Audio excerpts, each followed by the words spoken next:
Tulak-tulak ng dalawang lalaki ang kulay asul na drum na ito pababa mula sa 15 palapag ng isang condominium residence sa Pasay City alas 5:25 ng hapon noong February 15.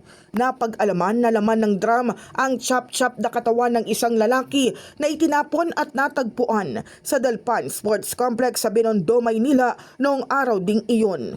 Ayon sa Pasay City Police Office, ang isa sa nagtutulak ay napag-alamang isang Chinese national na pangunahing suspect sa krimen na pinaghahanap na ngayon ng mga otoridad, habang ang kasama naman ito ay security guard ng gusali na hindi raw naghinala na tao ang laman nito matapos sabihin ng dayuhang mga soft drinks ang laman ng drum kaya naibaba ito sa gusali.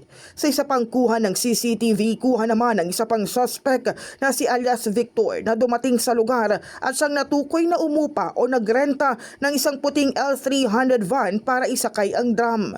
Mag-aalas 8 ng gabi matapos maitapon ng drum, bumalik ang mga suspect sakay ng parehong puting L300 van at muling pumasok sa gusali. Nagawa pa raw makakain ng dalawa sa restaurant ng labi ng kondominium matapos ang insidente. Ayon sa Pasay CPS, na aresto kaninang madaling araw si alias Victor. Positibo rin itong itinuro ng security guard na kasama ng pangunahing suspect sa krimen. Ito po siya. Ito po yung drum na tinatransport ko na ano. Ito po yung main suspect ko natin. Ito yung security guard na tumulong. Nagpatulong pa kasi mabigat. Itong nahuli nating suspect, ito yung yung hinire nung principal suspect natin na mag-book ng van. Si Victor.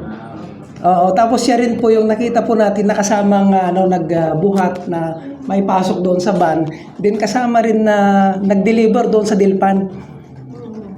Then bumalik sila sa sa 2201 condominium residence. Kumain pa silang dalawa sa restaurant. Batay sa investigasyon, pinaniniwalaang sa loob ng condo unit pinatay ang biktima dahil sa mga bakas ng dugo na natagpuan doon. Nagtamo umano ang biktima ng mga saksak sa leeg at ulo. Sa ngayon, hindi pa matukoy ang pagkakakilala ng biktima na inilarawang Chinese-looking guy. Tumanggi namang magbigay ng pahayag ang naarestong suspect. Isa sa mga anggulong tinitingnan ng mga investigador ang umunoy pagkakautang bilang posibleng motibo sa krimen.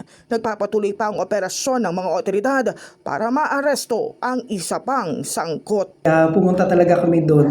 Talagang andun pa yung yung blood stain, yung unan, ang daming dugo, tapos meron pa yung yung mga parang karkasis ng katawan. At saka yung map meron pang dugo na talagang nilinis na rin talaga, pero meron pa rin talaga mga dugo na naiwan. Biktima po natin, isa pong lalaki na Chinese looking guy. So as of now kasi hindi pa natin ma-determine kung sino yung yung victim po natin kasi ayaw pong magsalita itong nahuli po natin na isang suspect. In the heart of changing lives, ako si Brigada Kath Austria ng 105.1 Brigada News sa FM Manila, The Music and News Authority.